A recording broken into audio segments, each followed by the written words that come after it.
Hey everyone, ready to explore some incredible destinations without breaking the bank?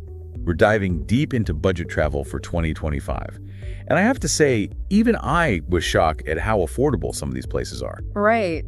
It's amazing how much you can experience without spending a fortune. We're talking about the top 10 cheapest countries to visit, based on this awesome article. And we're not just going to list them, we're diving into the nitty-gritty. Exactly. Like, did you know you can get a steaming bowl of pho in Vietnam for just $2? That's crazy. It is. And Vietnam's just the tip of the iceberg. So true. So, Vietnam, amazing food, but what else makes it a budget traveler's dream? Well, it's got this incredible mix of natural beauty and bustling city life. You can cruise through the otherworldly Ha Long Bay. Wow, I've seen pictures. It's like something out of a movie. It is. Or you can trek through the Sapa rice terraces. It's like stepping back in time. Okay, that's going on my list. But what about getting around? Is transportation affordable too? You bet. They have these night buses that are super cheap and you can sleep on them. Wait, so you travel while you sleep? That's genius.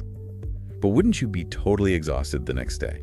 Well, it depends on you. Some people can sleep anywhere, but if you need your beauty rest, maybe not the best choice. Makes sense. Kind of your travel style. Okay, enough about Vietnam. Let's talk about Nepal. I've always dreamed of trekking in the Himalayas, but I figured it was way out of my budget. Actually, guided treks in Nepal can be surprisingly affordable. Really? Tell me more. Imagine yourself surrounded by those towering snow-capped peaks, breathing in the fresh mountain air. It's breathtaking. Oh, I can only imagine. But is there more to Nepal than just mountains? Absolutely. Kathmandu, the capital, is this incredible cultural hub. You've got ancient temples like Durbar Square and Buddhanath Stupa. I've heard of those. Aren't they UNESCO World Heritage Sites? They are, and they're nestled right alongside these vibrant markets and bustling street life. It's such a cool contrast. Wow, that's fascinating. Okay, let's jump to a totally different vibe. Indonesia, and I don't just mean Bali. Right. Everyone thinks of Bali, but Indonesia has thousands of islands, each with its own unique charm. So what kind of experiences are we talking about here? You can surf world-class waves in Lombok, hike up a volcano in Java, explore ancient temples in Yogyakarta, all on a super tight budget. Hold on, the article said you could get by on like $20, $30 a day. What? Seriously? Yeah, especially if you're cool with staying in hostels and eating delicious street food. You might not be living in luxury, but you'll have tons of freedom. That's incredible. And what about for diving enthusiasts? Is Indonesia a good spot for that? Absolutely. Komodo National Park and Raja Ampat are some of the best diving spots in the world. I've heard of those, but I always assumed they were super expensive. They can be, but compared to other world-class diving destinations, Indonesia offers amazing value. You can find budget-friendly dive operators, and the marine life is just incredible. Okay, you've convinced me. Indonesia's moving up on my list. But for now, let's switch gears again. What about Bolivia?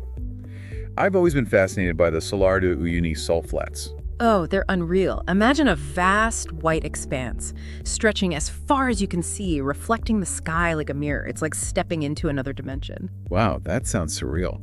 But isn't Bolivia kind of hard to get around? Not at all. They have these long-distance buses that are super cheap, like under $10 for a ride. Seriously? That's cheaper than a pizza in some places. What else is there to do in Bolivia? Well, on one hand, you've got bustling cities like La Paz with its markets and Andean culture. I love exploring local markets. Right. And then on the other hand, you've got the Death Road, this crazy, exhilarating mountain bike ride that descends thousands of meters. Whoa, that sounds intense. Bolivia definitely seems like a country of contrasts. It is. Now let's move on to a country that needs no introduction. India. India. It's so vast and diverse. But is it really budget-friendly? Incredibly so. Think meals for $1 or $2, cheap train travel, and experiences that will stay with you forever. So much to see and do. Where do you even begin? Well, that's the beauty of it. Whether you're a history buff wanting to see the Taj Mahal, a spiritual seeker drawn to Rishikesh, or a wildlife enthusiast wanting to spot tigers in Ranthambore, there's something for everyone. It's like a choose-your-own-adventure land. But being honest, isn't India a bit overwhelming for a first-time traveler? It can be, yeah. But with a little planning and an open mind, it's an incredible experience. Don't try to see everything at once. Focus on a specific region or interest. Great advice. Okay, let's jump to Central America, Nicaragua. I haven't heard much about it. Is it really that affordable? It's Central America's best-kept secret. Way more affordable than some of its neighbors. So what's the vibe like? Super adventurous. You can go volcano boarding down an actual volcano, surf amazing waves in San Juan del Sur, and explore the colonial charm of Granada. Hold on, volcano boarding. You mean like surfing down a volcano? Yep, it's as crazy as it sounds. Nicaragua just shot to the top of my must-visit list. Okay, on to Europe. But let's skip the usual suspects. What about somewhere a little off the beaten path? How about Georgia? Tucked away in the Caucasus region, it's got stunning landscapes, delicious food, and surprisingly good wine, all at super affordable prices. Georgian wine.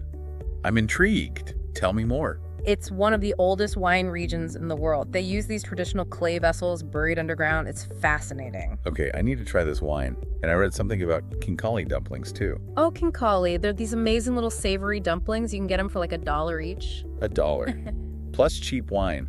Georgia sounds like my kind of place. What else is there to see? Well, you've got ancient cave cities, incredible hiking in the Caucasus Mountains, and the vibrant capital city, Tbilisi. It's a really cool mix of old and new. Okay, Georgia's officially on my list. Now, what about for those of us who want a taste of Europe, but on a shoestring budget? Albania is your answer. It's this hidden gem on the Mediterranean coast. Mediterranean, so we're talking beautiful beaches. Absolutely. Crystal clear water, charming towns, and a super laid-back vibe. The article mentioned meals for a few bucks, cheap transportation, and seaside guest houses for like $15 a night. Is that even real? Oh yeah, Albania is incredibly affordable. You can get the Mediterranean experience without the European price tag. Sounds like a dream. Okay, last but not least, let's talk about a place that's probably already on everyone's bucket list, Cambodia. Angkor Wat, right. Those temples are just iconic. Exactly. But can you really experience Cambodia on a budget? For sure. Food is incredibly cheap, like $1 or $2 for delicious street food. Wait, $1 or $2 for a full meal? What kind of food are we talking? Oh, everything. Flavorful curries, fresh spring rolls, delicious noodle dishes, you name it. Okay, now I'm getting hungry. What about accommodation? You can find hostels starting at like $5 a night. It's a backpacker's paradise. Wow, that's amazing. Okay, and finally, we reached the #1 cheapest country to travel to in 2025, Laos. Laos is a true gem. Think lush jungles, serene rivers, stunning temples, and a super relaxed atmosphere. I read about renting bungalows by the river for under $10. Imagine waking up to that view. It's the perfect place to unwind and escape the hustle and bustle. I feel more relaxed just thinking about it. But Laos often gets overshadowed by its neighbors. What makes it so special? Laos has this unique charm and authenticity that you won't find in more touristy destinations. It's a place where you can truly slow down and connect with nature. I love that. It sounds like the perfect antidote to our fast-paced world. Exactly. And you can enjoy all of this on a tiny budget. So we've covered 10 incredible destinations that prove you don't need to be rich to see the world. It's all about being smart with your money and prioritizing experiences. Exactly.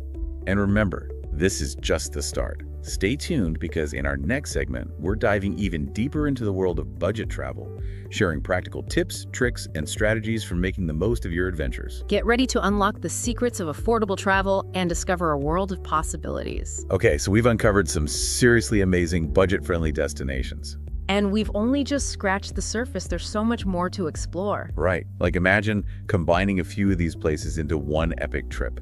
Vietnam, Laos, maybe even hop down to Indonesia, talk about a dream adventure. Now you're getting it. That's the beauty of budget travel. You can really stretch your dollar and create these incredible multi-country itineraries. Totally. Yeah. But it's not just about ticking off countries on a list, right? It's about really immersing yourself in the places you visit. Couldn't agree more. It's about slowing down, connecting with the local culture, and having experiences that truly stay with you. Absolutely.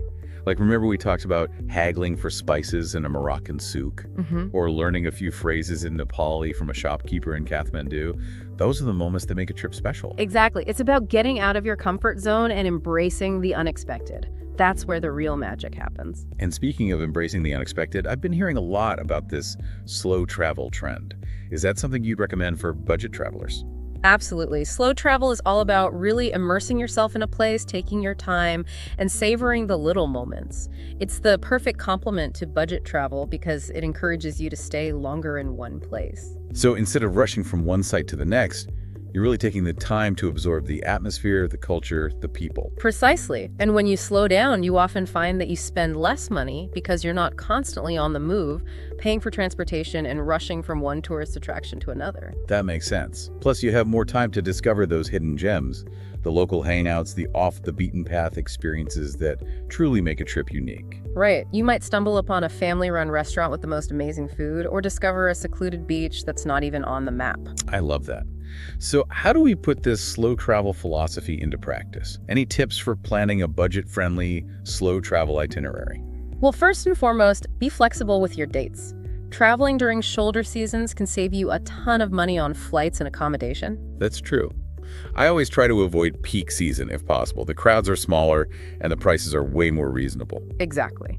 And when it comes to accommodation, consider alternatives to hotels, like guest houses, homestays, or even house-sitting opportunities. I've heard of those. You can literally stay in someone's home for free in exchange for taking care of their pets or plants, right? That's the idea. Yeah. It's a great way to experience a destination like a local and save money on accommodation. Sounds like a win-win.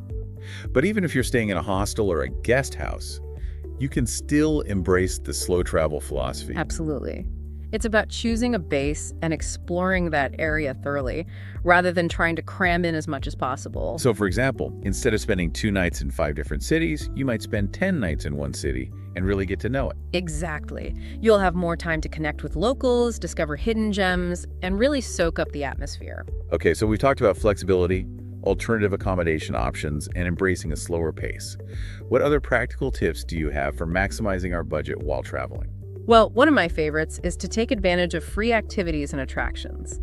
Many cities offer free walking tours, museums with free admission days, and parks and gardens that are perfect for a leisurely stroll. Oh, I love free walking tours. They're a great way to get your bearings in a new city and learn some history and local insights. Right, and don't underestimate the power of simply wandering around and getting lost. That's often how you stumble upon the most interesting and unexpected discoveries. So true. And it's free. What other hidden gems do you recommend seeking out? Local markets are always a great bet. You can find everything from fresh produce to handmade crafts, often at bargain prices. I love browsing local markets. It's such a sensory experience, the sights, the smells, the sounds. Plus, you can often find some really unique souvenirs. Exactly. And speaking of souvenirs, don't feel pressured to buy a bunch of stuff you don't need. The best souvenirs are often the memories and experiences you collect along the way. That's so true. The best things in life are free. But let's be real, food is a big part of the travel experience. Any tips for eating well on a budget? One of my go-to strategies is to learn some basic cooking skills and prepare some of your own meals. You can pick up fresh ingredients at local markets and whip up a delicious meal in your hostel or guest house kitchen. That's a great idea. It's healthier, cheaper, and you get to experiment with local flavors. And speaking of local flavors, let's not forget about street food. Street food is a budget traveler's best friend. It's often the most authentic and affordable way to experience local cuisine. And it's so much fun to try all the different dishes. From tacos in Mexico to pad thai in Thailand, the world is your oyster. Or, your street food stall. Exactly. Now, let's talk about something that can be a major budget buster: transportation. Any tips for getting around without spending a fortune? Transportation is definitely a big one, especially if you're planning on doing a lot of traveling between cities or countries. Well, the first rule of thumb is to book your flights in advance. Airlines often offer lower fares for early bookings, especially if you're flexible with your dates and times. And don't forget about budget airlines. They can be a lifesaver, especially for short-haul flights. Just be sure to read the fine print carefully and factor in any additional fees for baggage or seat selection. Good point. Those extra fees can really add up. What about transportation once you're at your destination? Local buses and trains are usually the cheapest way to get around, and they're a great way to experience local life and interact with people. Don't forget about walking. It's free, it's good exercise, and you often discover hidden gems that you would miss if you were zipping around in a car or a taxi. Absolutely. Plus, you're being more eco-friendly by choosing to walk or bike instead of taking motorized transportation. Okay, so we've covered packing, accommodation, activities, food, and transportation. What other money-saving tips do you have up your sleeve? One of my favorites is to travel with a buddy. Splitting costs on accommodation, transportation, and even meals can really make a difference in your budget. That's true. Plus, it's always more fun to share experiences with a friend. And don't be afraid to negotiate. Haggling is a common practice in many parts of the world, especially in markets and when dealing with transportation. I'm not very good at haggling. Any tips for those of us who are a bit shy about it? Just be polite, respectful, and don't be afraid to walk away if you're not happy with the price. Often, the seller will come down a bit if they see that you're serious. Good to know. So it's all about being resourceful, adaptable, and maybe a little bit bold. Exactly. Budget travel isn't about deprivation. It's about being creative, thinking outside the box, and making the most of your resources. And remember, the most valuable souvenirs are the memories and experiences you collect along the way. Now, as we move into our final segment, I want you to think about everything we've discussed today. All the incredible destinations, the practical tips, and the importance of embracing a budget travel mindset. We've covered a lot of ground, but ultimately, the success of your budget adventure depends on you, your attitude, your willingness to adapt, and your openness to new experiences. So take a moment to reflect on what truly matters to you when you travel. What are your priorities? What are your non-negotiables? And what are you willing to compromise on? And most importantly, remember that budget travel isn't about limitations. It's about possibilities. Stay tuned for our final segment where we'll leave you with some thought-provoking questions to inspire your next adventure. All right, so we've covered destinations, we've talked about stretching our budgets, even packing like pros. But there's one piece missing, one that might be the most important. Oh, what's that? You. Huh. Your mindset. Even with the best plan, the real success of a budget trip, it comes from you. I see. So like, even if things go wrong, it's how you handle it. Exactly. Being adaptable, resourceful, open to the unexpected, that's key. Makes sense. Because let's be honest, things rarely go exactly to plan, especially when you're trying to save money. Right. Flights get delayed, that perfect hostel turns out, well, not so perfect, or maybe you just blow your food budget on one amazing meal. It happens. It does, but honestly, those hiccups, aren't those sometimes the best stories later on? Totally. It's those detours, those moments where you have to think on your feet. Those become the memories you cherish. So how do we get into that mindset? How do we prepare for the inevitable bumps in the road? Well, first I'd say let go of needing to control everything. Ooh, that's tough for me. I'm a planner. I like knowing what's happening. I get it, but on a budget, you gotta embrace flexibility. Things will change, and it's more about how you roll with it. So instead of freaking out when a flight's canceled, it's more like, okay, what's the new adventure this opens up? Exactly. And that leads to being resourceful, which is huge when you're traveling without a ton of cash. Resourceful, like being good at using what you've got. Yes. Yeah. Thinking outside the box, finding solutions even when it seems like there aren't any. Maybe you miss a train, so you chat with locals, find an unexpected bus route, discover a cool town you'd never planned on seeing. That's actually awesome. It turns a problem into like a bonus adventure. Right. And being open to other cultures, that helps too, especially on a budget. Because you're more likely to be interacting with locals. Right. Not tucked away in a fancy resort. Totally. Staying in a homestay, chatting with the family who runs it, even if there's a language barrier, those are such enriching experiences. It would probably lead to better stories than just, yeah, the hotel pool was nice. For sure. Now, even when it's tough, even when the bus is bumpy or the food's, well, different than expected, gratitude. Oh, being thankful, even when things are rough. It's easy to focus on what's wrong, especially when you're tired or things are tight. But if you can shift that, be grateful you're there, experiencing something new, it changes everything. That's powerful. And honestly, it's a good reminder for life in general, not just travel. Absolutely. So as we wrap up, think back to all those places we talked about. Vietnam, Cambodia, those mountains in Nepal. Which one really stuck with you? Which one, when you imagine being there, just feels right? And think about why. Is it the adventure, the food, the people? Yeah. What calls to you about that place? Hold on to that feeling. That's the seed of your next trip. That's the spark that even a tiny budget can't extinguish. Budget travel, it's not about what you lack, it's about how much you gain. Experiences, memories, connection, those are the riches you bring home. So to everyone listening, pack your bags, even if they're a bit worn. Get out there, embrace the world, and let those bumps in the road become part of your story. Safe travels, everyone.